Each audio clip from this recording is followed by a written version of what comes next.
the lies you were told. You have been lied to your entire life.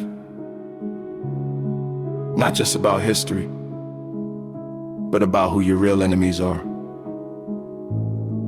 If you are white and working class, you've been played the system you thought was built to serve you was actually built to keep you down, just with the illusion of superiority. For centuries, the rich and powerful have used race as a weapon to divide and control the masses. White people, especially poor and working class whites, have been manipulated into believing they are superior to black people, even while suffering under the same systems of economic oppression. The idea of racial superiority wasn't something that developed naturally. It was manufactured, reinforced, and weaponized by the ruling class to prevent unity among the working poor. This deception has shaped laws, influenced politics, and rewritten history to maintain the status quo. The real enemy has never been black people, immigrants, or any other scapegoat. It has always been the ruling elite, who pit the working class against each other to distract from their own theft and corruption. But don't just take my word for it.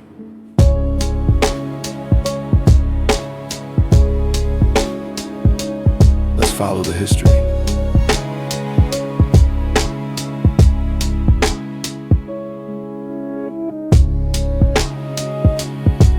When race was invented, before the late 1600s, there was no such thing as a white race in the way we understand it today. The earliest European settlers in America were mostly poor indentured servants, both white and black, who worked under brutal conditions. But something happened that terrified the ruling elite. These laborers started realizing they had more in common with each other than with the wealthy landowners. The most famous example of this unity was Bacon's Rebellion in 1676. Led by Nathaniel Bacon, a group of poor white and black workers, enslaved people, and indentured servants rose up against Governor William Berkeley and the Virginia elite, demanding better treatment and access to land. The rebellion was crushed, but it sent shockwaves through the ruling class. The wealthy saw a dangerous possibility that the poor, regardless of race, could unite against them. To prevent this from ever happening again, colonial leaders made a fateful decision. They created race. The Virginia Slave Codes, these laws officially divided white and black laborers. Poor whites were given small privileges to make them feel superior. The word white appeared in legal documents for the first time, grouping all Europeans together as a separate class. Black people were permanently enslaved, while poor whites were given just enough power to keep them loyal to the elite. From this moment on, poor whites were no longer just poor, they were white. And that illusion of superiority would be used to control them for centuries. How intellectuals justified racism. To cement this racial hierarchy, so-called intellectuals developed racist theories disguised as science.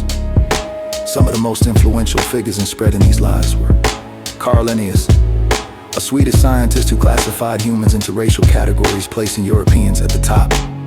Samuel Morton, a physician who measured skulls and falsely claimed white brains were larger than black brains.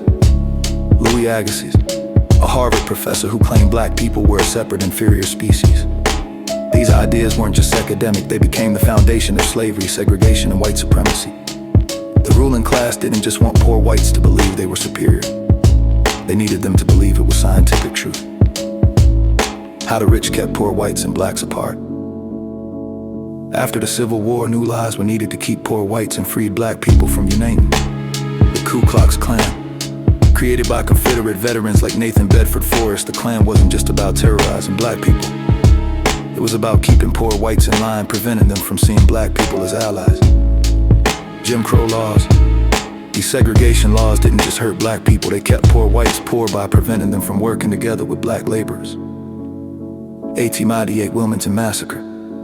In North Carolina, a successful black and white coalition government was overthrown by white supremacists backed by the elite, proving that unity was a threat to the system. Every time poor whites and black people found common ground, the ruling class used violence, propaganda, and laws to break it apart. The Southern strategy. How politicians use racism to get votes. By the 20th century, economic inequality was still rampant, but politicians found a way to keep poor whites from realizing who their enemies were. Racial fear. Richard Nixon's Southern strategy. Nixon's campaign used coded racist language to appeal to white voters, shifting the Republican Party toward racial conservatism.